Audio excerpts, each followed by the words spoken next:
भगवंत असा फरक करत नाही आहे मनुष्यांमध्ये आणि त्या पशुपक्ष्यांमध्ये. त्यांच्यामध्ये सुद्धा गुण आणि कर्मानुसारच त्यांची काय केली जाते, विभागणी केली जाते.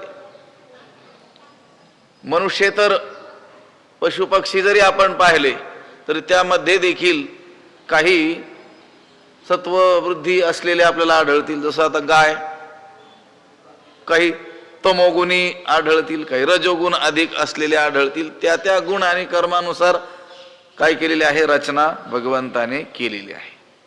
चातुर्वर्ण्यम मया सृष्टम. चातुर्वर्ण्य हे जे पद आहे हे जीव मात्राचं काय आहे, उपलक्षण आहे.